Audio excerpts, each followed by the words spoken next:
Alhamdulillahi Rabbil Alameen. Wassalatu wassalamu ala nabiyyihi Muhammadin Sayyidil Mursaleen wa ala alihi wa sahbihi ajma'een. May praise be to Allah, the creator of the whole universe, and peace and blessings be upon his Prophet Muhammad, the head of all messengers, upon his family and all his companions.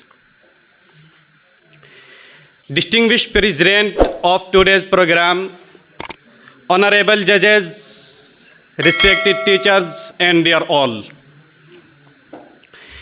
In this meeting, I want to speak some words about the concept of brotherhood and fraternity in Islam.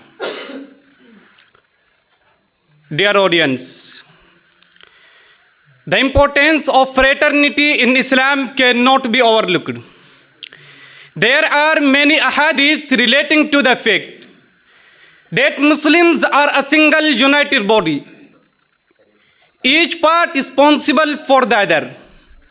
According to one such hadith, Muslims are like one body. If one of the parts is injured or hurt, the rest of the body feels that pain. The fraternity of Muslims is a very deep and wide concept that guarantees the safety and well-being of the Islamic society at large. Islam, being a complete way of life, is primarily for the society. It promotes a healthy and well-disciplined lifestyle in every sense of the word. Allah Almighty declared that Muslims as brethren to each other.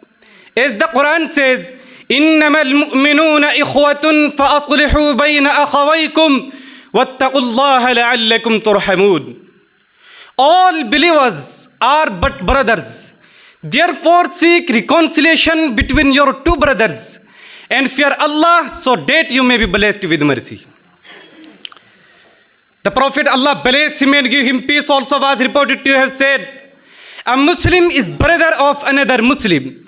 So he should not appraise him, nor should he hand him to an appraiser. Whoever fulfilled the needs of his brother, Allah will fulfill his needs.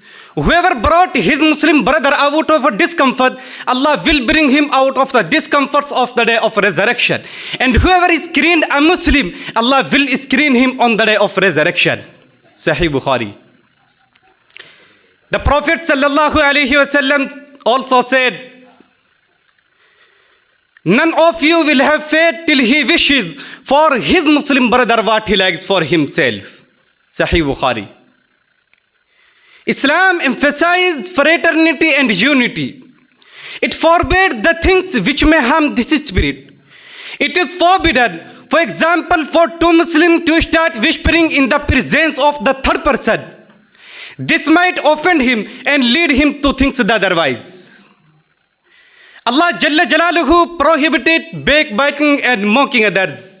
As the Quran said, يا أيها الذين آمنوا لا يسخر قوم من قوم عسى أن يكونوا خيرا منهم ولا نساء من نساء عسى أن يكن خيرا منهن ولا تلمزوا أنفسكم ولا تنابزوا بالألقاب بئس الاسم الفسوق بعد الإيمان ومن لم يتب فأولئك هم الظالمون. O you who believe, no man should ever scoff at their maid. Maybe the later ones are better than the former ones. Nor should women ever scoff at their maiden. Maybe the later women are better than the former ones. And do not find fault with one another, nor call one another with bad nicknames. Bad is the name of sinfulness after embracing faith. If anyone does not repent, then such people are the wrongdoers. The hadith also declared that it is sufficient evil for a Muslim that he look down upon his brother. The life, wealth, and honor of a Muslim are inviolable by another Muslim. Sahih Muslim. It is not permissible for a Muslim to sever relation with his brother for more than 3 days. Muslims are asked to show kindness to each other, to respect the elders and care the younger ones. They are taught to greet each other with Assalamu alaikum, peace be upon you. Likewise, a Muslim is not really a believer if he eats his full stomach while ignoring the plight of a hungry neighbor. Dear Muslims, Islam formed us a unit and required us to be united. But it is regretful that we have divided ourselves on the line of caste, color, region, and language. Until we hold fast the concept of Islamic fraternity, we will never succeed to retain our past glory. May Allah help us and have mercy upon us. Wa akhiru da'wana alhamdulillahi rabbil alameen.